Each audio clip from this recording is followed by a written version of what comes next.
सांगली जिल्ह्यात गेल्या 3 ते 4 दिवसांपासून मुसळधार पाऊस सुरू आहे आणि त्यामुळेच कृष्णा नदी पुन्हा प्रवाहित झाली आहे।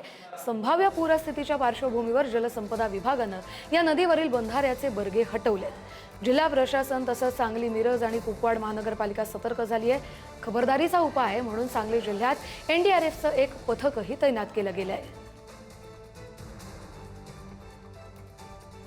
मध्ये गेल्या 3 ते 4 दिवसापासून पडत असणाऱ्या पावसामुळे कृष्णा नदी पूर्ण क्षमतेने प्रवाहित झालेली आहे। संभाव्य पूरस्थितीचा विचार करता सांगली जिल्ह्यामध्ये एक एनडीआरएफचं पथक देखील दाखल झालेलं आहे।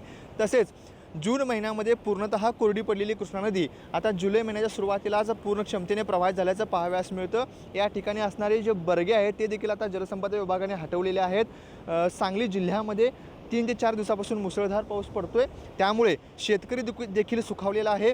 जूनच्या अखेरपर्यंत शेतकरी चिंतेमध्ये होते। पावसात जर सुरुवात झाली नाही तर पेरणी रखडली होती, त्यामुळे आता जुलैच्या सुरुवातीपासूनच सांगली जिल्ह्यामध्ये पावसाने हजेरी लावलेली आहे, त्यामुळे शेतकरी देखील सुखावलेला आहे।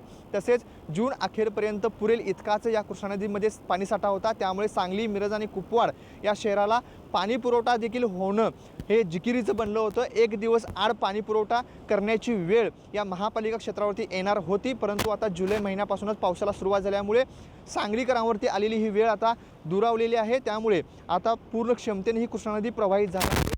पिण्याच्या पाण्यासह शेतीच्या पाण्याचा देखील प्रश्न मिटलेला आहे। तसेच जे जून अखेरपर्यंत शेतकरी पावसाच्या प्रतीक्षेत होते ते आता कुठेतरी सुखावल्याचं पाहावयास मिळतं आणि जिल्ह्यामध्ये अनेक ठिकाणी सध्या पेरण्यांना सुरुवात झाल्याचं पाहावयास मिळतं। तसेच पावसाचा जोर कायम राहिल्यास कृष्णेचा येणारा पूर देखील लक्षात घेता जिल्हा प्रशासन आणि सांगली, मिरज, कुपवाड महानगरपालिका सतर्क झालेली आहे। त्यामुळे संभाव्य पूर लक्षात घेता सांगली जिल्ह्यामध्ये एनडीआरएफची एक तुकडी देखील तैनात करण्यात आलेली आहे। तसेच सांगलीमध्ये असणाऱ्या बंधाऱ्यावरती असणाऱ्या बर्ग्यामुळे कृष्णेच्या पाणीपुरवठ्याची फूग निर्माण होऊ नये यासाठी खबरदारीचा उपाय म्हणून आता या बंधाऱ्यावरती असणारे बर्गे देखील जलसंपदा विभागाने हटवण्यास सुरुवात केलेली आहे। स्वप्नील पाटील, पुढारी न्यूज, सांगली।